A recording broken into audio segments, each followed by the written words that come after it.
If you're planning on buying any cards from TCG Player, make sure you use our affiliate link right here in the description of our video to help support the channel. It's the best way to do it and it's free. Looking for PTGO codes? Poton Store has all the latest sets and promos instantly delivered to your email. You can use Tablemon code when checking out for 5% off. Card Market is Europe's largest online marketplace for Pokemon cards. Whether you're looking for sealed product or singles, vintage or the latest sets, just follow the link in the description to find what you need. This video is sponsored by the Pokemon TCG deck building website PokemonCard.io.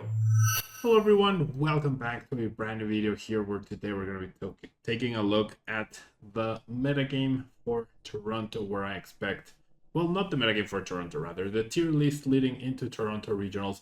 I think it's pretty darn clear that Lugia seems to be on a whole other level in general against the metagame, and I think we can all see why. It had 25% of the metagame of the whole tournament. It had over 50% of the day 2 standings, and it had 75% of top 8. 6 out of top 8 decks were Lugia decks, which is obviously really impressive.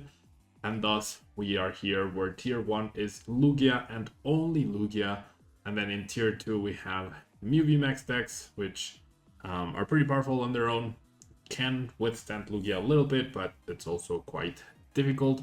And then we also have the tier 2 Yveltal control decks, which are a hard counter to Lugia as well, and have a pretty good matchup against Mew and can adapt themselves to deal with Lost Boxes, which is great.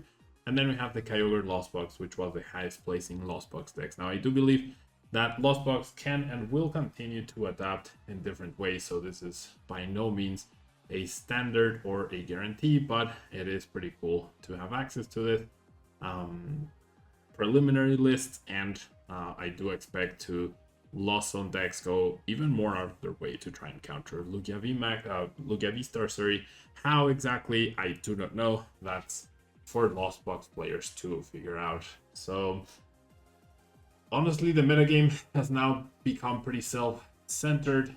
With Lost Origin, we had such a diverse metagame, but now we really do have this big focus on Lugia, and that will seem to be the case for the rest of this format until we get Scarlet and Violet.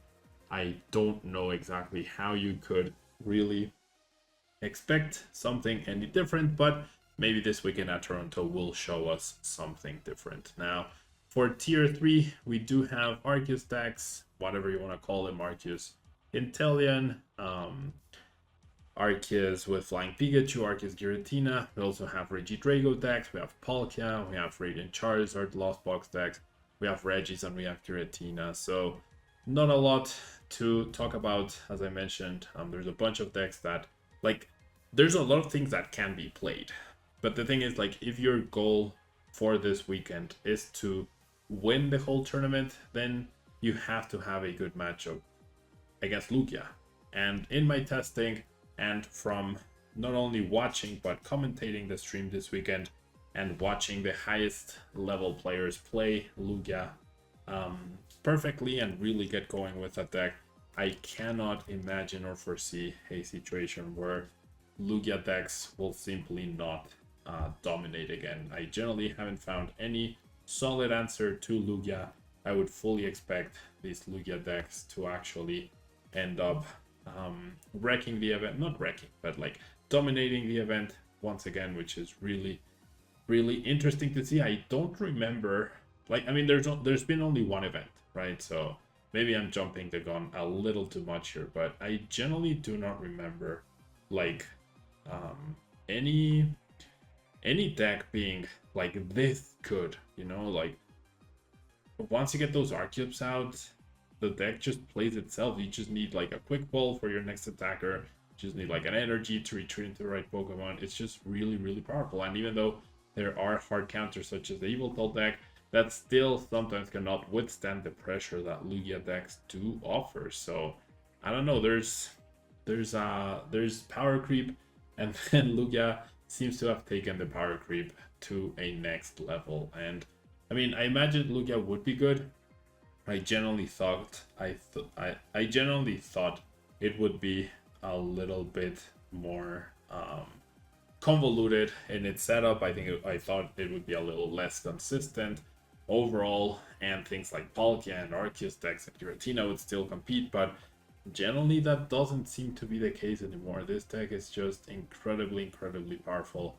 And what answers does Mew have? It can try to stick a path early to stop the summoning star, but Mew VMAX having to play path to big is also counterintuitive to what the deck wants to do, so it can be problematic. Evil Doll, of course, relies on getting rid of all the energies of Lugia from play before they can draw all their prizes, but then you have Luminion to deal with, so that could be a little bit problematic.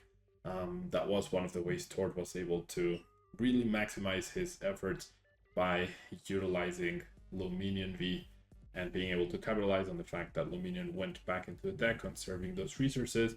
And then Kyogre decks, of course, can do decent against Lugia, but then they also suffer from Manaphy being a thing, and the Manaphy can be problematic if timed perfectly, as we saw happen on stream quite a few times. I was really looking forward to Kyogre actually being able to attack and showing up, but in the end, it never actually did attack in the 4 total games that we saw it on stream. And the players that played it, of course, did get to use it, did get to play with it, but we never got to see it. And I feel like if you time the Manaphy right, if you don't just blindly go and set it up because you realize you're up against Kyogre, against a Kyogre deck, which could just snipe it preemptively with Sableye, then that is the way to go. And then Arceus decks, I mean, they could be playing 4 path for Marnie, but then once one path gets countered and they get the Summoning Star, it starts getting really difficult and really convoluted.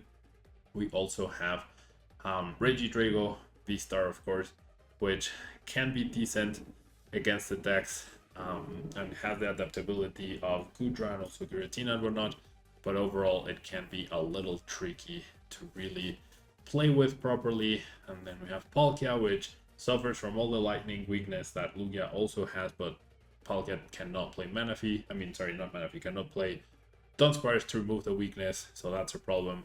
And then Lost on decks that rely on Charizard and Sableye and Cramorant, they just don't do enough damage, they don't apply enough pressure, so you have to play something more like the Seniors Champion list with Snorlaxes and Choice Belts and Twin Energies, but then the deck gets a little more inconsistent.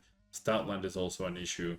And then we also have Giratina, which has the same issue, the low power level in the beginning, and if you're benching Giratina's number 1, they could get sniped, and number 2, you don't trade that efficiently against the Lugia, and V-Guard energy is also really hard to bypass. And then you have Regis, which obviously the Lugia decks did hard counter the Regi decks with Dunsparces and Manaphys, and since both lists at the top, I believe, had Dunsparce and Manaphy, and that's what a lot of people will be playing, then I don't expect Regi to have a very good weekend overall. But I mean, there could be surprises for sure, there could be unexpected decks. We'll just have to see what ends up happening this weekend. That's it from me. Hope this video was informative for you. Hope you enjoyed, and I'll be seeing you all at the tables in Toronto, because I will be playing this tournament. Thanks so much for tuning in, and I'll see you next time. Bye bye.